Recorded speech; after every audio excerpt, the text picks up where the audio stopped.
Good morning, students. Today in this lecture, we'll discuss about idealism. Definition of idealism. Ideas are only true reality, the only thing worth knowing. Rejection of the physical reality. Idealism holds ultimate reality is spiritualism. In history, Plato is the father of idealism. Again, I am repeating, student. Plato is the father of idealism. Principles of idealism. These are very important. First one is two forms of the whole world. Second is ideas are more important than objects. Third, importance of man over nature. Fourth, faith in spiritual values. Fifth, importance of personality development. Sixth, mindful sports of principles of unity in diversity. These are the principles of idealism. One by one, we will discuss. First point, two forms of the whole world, spiritual world and material world. Idealism holds the order of world is due to the manifestation in space and time of an eternal and spirituality. Second, ideas are more important than objects. Ideas are of the ultimate cosmic significance. They are rather the essence or acceptance that give forms to cosmos. These ideas are eternal and unchanging. Third, importance of man over nature. The spiritual or cultural environment of man's own making, it is a product of man's creative activity. Fourth, faith in spiritual values. Goodness, truth, and beauty are seen to be absolute, each existing in its own rights and entirely desirable in itself. Fifth point, importance of personality development. Thus, the garner and worth of human life at its best are emphasized the idealism. Human personality is of supreme value and constitutes the noblest work of the God. Sixth point, full sport of principles of unity and diversity. An idealistic philosophy of education then is an account of man finding himself as an integral part of universe mind. So these are the students' principles of idealisms. Next, aims of education. Self-realization, exhalation of personality. Second point, to ensure spiritual development. Third point, to cultivate truth, beauty and goodness. Fourth, conservation, promotion, transmission of culture heritage. Fifth, conversion of inborn nature into spiritual nature. Fifth, preparation of holy life. Sixth, development of intelligence and rationality. So, first aim of education is self-realization or exhalation of personality.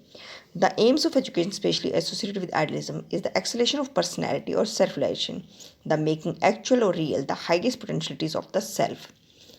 Second point, students, to ensure spiritual development, education must enable mankind through its culture to enter more and more fully into the spiritual realm and also enlarge the boundaries of the spiritual realm. Third point, to cultivate qualities. These are very essentials in our life. First one is truth, second is beauty, and third one is the goodness. Next is conservation, promotion, and transmission of cultural heritage. To develop culture, social, artistic values of human life. These are very important. Next is conversion of inborn nature into spiritual nature. To sublimate the inborn raw instincts of the child into spiritual qualities. Next one is preparation of holy life. The object of education is the realization of a faithful, pure, inviolable, and hence holy life. Next is development of intelligence and rationality. In all things there reigns an eternal law, this all providing energetic, self-conscious, and hence eternal unity. This unity is God. Education should lead and guide man to face with nature and unity and God.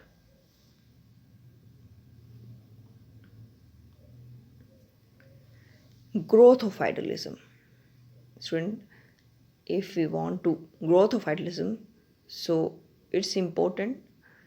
Old philosophy in the West by Plato, Socrates, Aristotle, and other philosophers want to growth of idealism in India. It was born out of holy script, Vedas, Puranas, and Upanishads.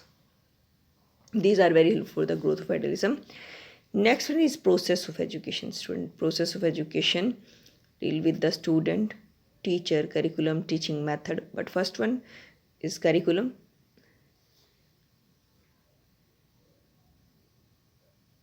Then teacher, then student, and teaching of method. This is the process of education. So first one is student.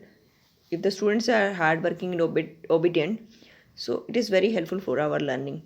So students must be hardworking and learning and hardworking and obedient. Second is bring learner to know these truths, academic content necessary, theoretical aspect through discussion and debate, that is also necessary to enhance our knowledge. Next is role of teachers. Student role of teacher is also helpful in all-round development. First one is supreme role, second one is spiritual guide, and third one is the role model. Because teacher is doing very hard work for the development of the students. Next one is teachers, subject matter expert. Teachers must be subject matter expert and able to explain lesson objectives, knowledge and expertise, master the discipline guiding and discussion. Teaching methods. Teaching methods are also very important. First one is reading, second holy books, astronomy, and teacher can use oral methods, lecture, discussion, dialogue. These are very helpful for the students. By these one methods teacher can use for the students for enhancing the knowledge. So these are the teaching methods in idealism: reading, holy books, astronomy, oral methods, lecture, discussion, dialogue. Next one is curriculum. Curriculum developed according to ideals and eternal values, humanistic subjects, religious studies, spiritual studies, literature, history, fine arts. These are in curriculum because curriculum is helpful for developed according to ideas and eternal values. And humanistic subjects, religious studies, spiritual studies, literature, history, fine art, these are in idealism. Discipline, that is very important in today's life, students. Discipline, emphasis inner discipline. In idealism, we must be able to understand what is inner discipline. Second is moral and religious instructions. Third one is restraint on freedom. Next is branches of idealism. There are three branches of idealism: metaphysics, axiology, epistemology. These are the branches of idealism. Again, I am repeating: metaphysics, second one is axiology, third one is epistemology. Metaphysics of idealism. The self is the primary reality of individual experience. Ultimate reality is self. Ultimate reality may be one or many. The individual self has all the freedom. This is the metaphysics of idealism. Second one is the axiology of idealism. Values are real existence. Evil is not real existence.